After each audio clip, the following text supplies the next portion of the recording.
नमस्कार भाई, कैसे हैं आप सभी। स्वागत है आप सभी का एक और नए वीडियो में। दोस्तों, जो बिहार प्राथमिक शिक्षक भर्ती चल रही है, जो बिल्कुल अंत में चल रही है, यानी कि उसका रिजल्ट आने वाला है, डॉक्यूमेंट वेरिफिकेशन होने वाला है और आपको नियुक्ति प्रमाण पत्र भी मिलने वाले हैं। लेकिन उससे पहले कुछ बाधाएं आ गई हैं और उन बाधाओं का निस्तारण हो रहा है। अभी एक बाधा 9 तारीख को, आप सभी को पता है कि 9 तारीख को जो SLP लगाई गई थी उसको खारिज कर दिया गया एक किस्म से, यानी कि बिहार सरकार ने अपने केस को विड्रॉ कर दिया है। लेकिन अभी एक बहुत बड़ा डिसीजन रहने वाला है और वो डिसीजन आने वाला आपका कल, यानी कि 13 अक्टूबर को, शुक्रवार को दिन।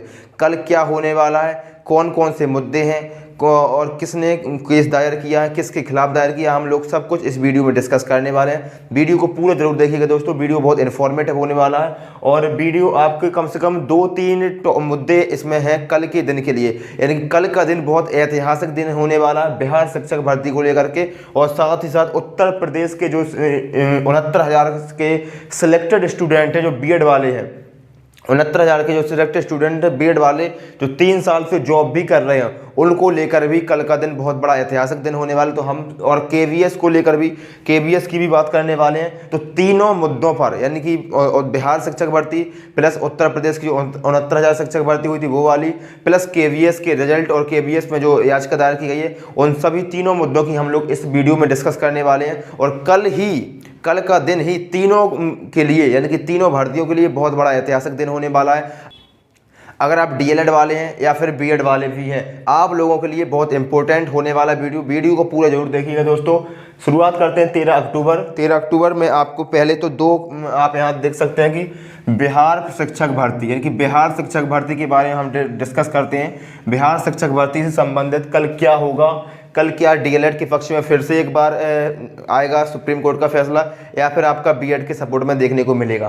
लेकिन इससे पहले मैं आपको बता देता हूं कि बिहार शिक्षक भर्ती होती है और बिहार शिक्षक भर्ती में बाकायदा सब कुछ सही चलता है, लेकिन फिर जो BPSC होता है और शिक्षा विभाग होता है, दोनों के बीच में एक मीटिंग होती है और उस मीटिंग में फैसला लिया जाता है कि जो BEd वाले अभ्यर्थी होते हैं उनके रिजल्ट को रोक दिया जाएगा। यहाँ तक भी सब कुछ ठीक चलता है, लेकिन उसके बाद जो बिहार सरकार होती है और शिक्षा आयोग होता है, वो पटना हाईकोर्ट पहुँच जाता है। पटना हाईकोर्ट से बिहार सरकार और शिक्षा आयोग को उम्मीद जो उनकी होती है, वो उम्मीद वहां पर ध्वस्त हो जाती है, यानी कि उनको मना कर दिया जाता है BEd वाले अभ्यर्थियों को प्राइमरी में शामिल करने के लिए।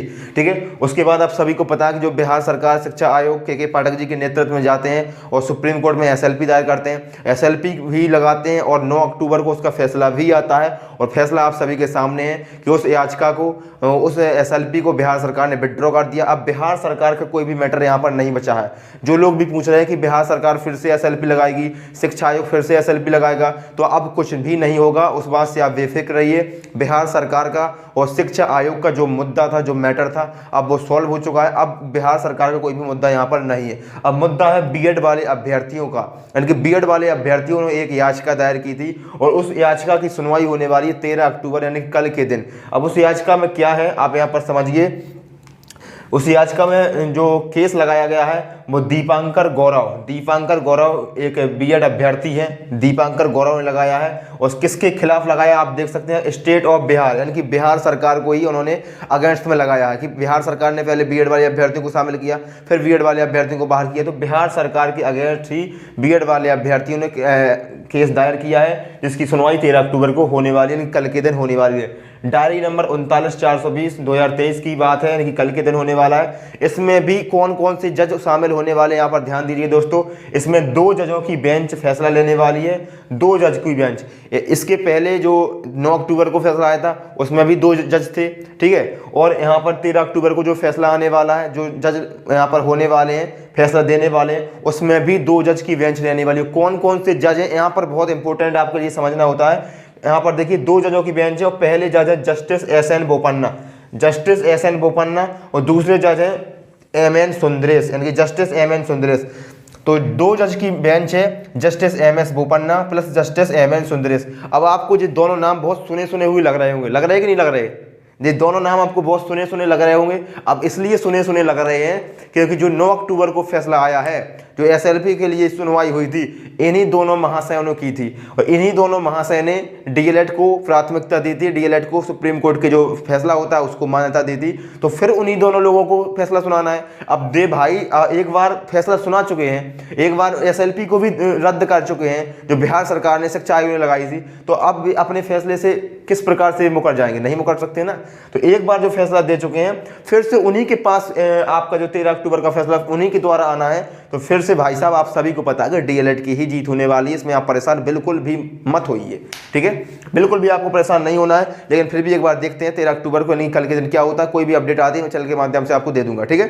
तो मैंने आपको बता दिया है कि justice S N. Bopanna plus M N. Sundaresh ji दोनों जजों की बेंच है और दीपांकर गौरव बनाम स्टेट ऑफ बिहार के बीच में ये अपना फैसला होने वाला है। और एक चीज़ और इसमें बहुत इंपॉर्टेंट हो जाती है, कौन सी चीज़ है? इसमें जो दीपांकर गौरव है, दीपांकर गौरव इसने सारे बीएड से संबंधित जितने भी केस थे, बीएड से संबंधित जितने भी केस थे, इस वाले जो फैसले हैं इसको फ्रेश करके उन्होंने सारे केसेस को मर्ज किया है, ठीक है, जिसकी सुनवाई आपको कल होनी है। तो इसमें थोड़ा आप देखिएगा कल के दिन क्या होता है, क्योंकि इसमें सारे इन्होंने दोबारा से फिर से नया केस बनाया था, जो कि कहा गया था एसएलपी में कि भाई साहब आपको जो एसएलपी तो खारिज कर दी गई है, लेकिन अगर आपको दोबारा से याचिका दायर करनी है तो आपको फ्रेश केस बनाना होगा। इसी प्रकार से दीपांकर गौरव ने फ्रेश केस बनाया और इसमें सभी जो बीएड वाले संबंधित जितने भी केस हुए हैं पुराने, उसमें सभी केसेस को मर्ज किया गया, जिसमें यूपी के केस को भी दर्ज किया, राजस्थान के केस को भी मर्ज किया और जो केवीएस को केस को भी, सभी को केस को मर्ज किया गया है। तो आपका कल फैसला आने वाला 13 अक्टूबर को, कोई भी अपडेट आती तो मैं आपको दे दूंगा, ठीक है। और आप इन दोनों के नाम देखकर यहाँ पर बिल्कुल खुश हो सकते हैं, क्योंकि उन्हीं को फैसला देना है और एक बार पहले भी वो आपके हक में फैसला दे चुके हैं। अब हम बात करते हैं उत्तर प्रदेश 69,000 शिक्षक भर्ती की।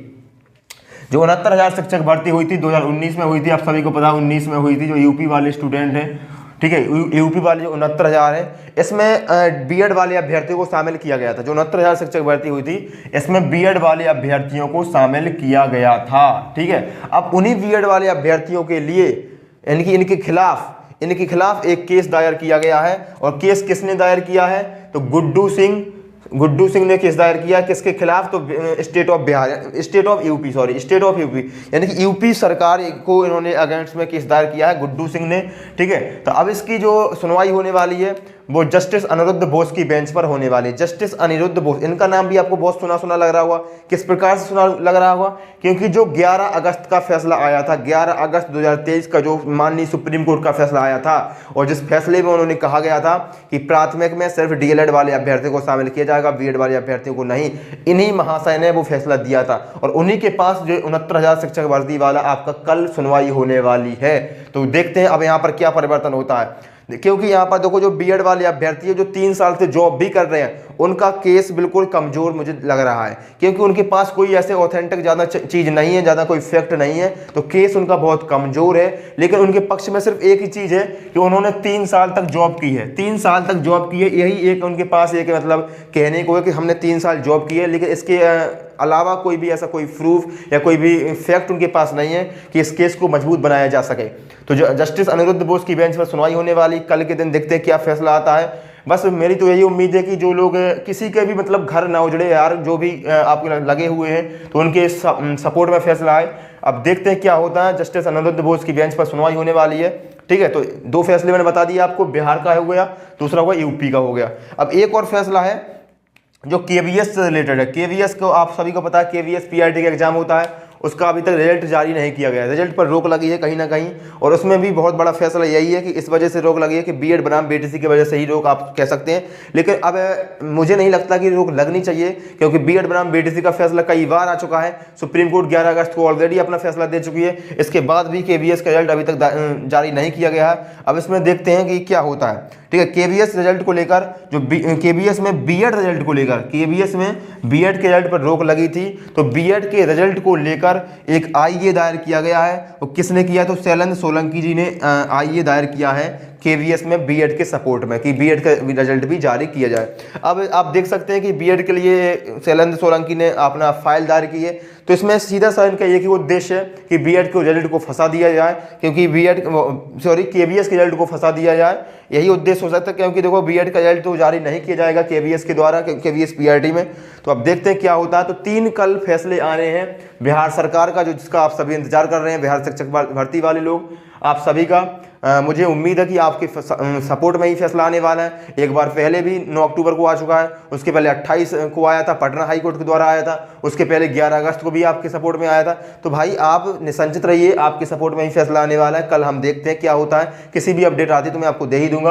और उत्तर प्रदेश शिक्षक भर्ती वाले मैंने बता दिया है कि जस्टिस अनिरुद्ध बोस की बेंच पर आपकी सुनवाई होने वाली है, ठीक है। और केवीएस को लेकर भी फैसला दायर किया गया है। तो तीनों बहुत बड़े फैसले की सुनवाई कल के दिन यानी कि 13 अक्टूबर को होने वाली है। तो 13 अक्टूबर का दिन बिहार ही नहीं बल्कि उत्तर प्रदेश संबंधित सभी राज्यों के लिए बहुत इंपॉर्टेंट है। तो कल का दिन ऐतिहासिक होने वाला है। आप देखते हैं, कोई भी न्यूज आती तो मैं आपको सबसे पहले दे दूंगा। चैनल पर पहली बार चैनल को सब्सक्राइब कर लेना दोस्तों, और वीडियो पसंद आए तो वीडियो को लाइक कर देना। अगर आपने अभी तक मेरे टेलीग्राम चैनल और इंस्टाग्राम पर ज्वाइन नहीं हुए तो टेलीग्राम और इंस्टाग्राम दोनों की लिंक डिस्क्रिप्शन में दी गई है, वहाँ पर जाइए, ज्वाइन कर सकते हैं। कोई भी अपडेट आती मैं आपको वहाँ पर दे ही देता हूँ। टेलीग्राम पर सबसे पहले मैं अपलोड कर देता हूँ, ठीक है। तो टेलीग्राम पर ज्वाइन जरूर कर लेना। हम मिलते हैं कल और मिलते हैं अगली वीडियो में। तब तक के लिए धन्यवाद। स्वस्थ रहिए, मस्त रहिए।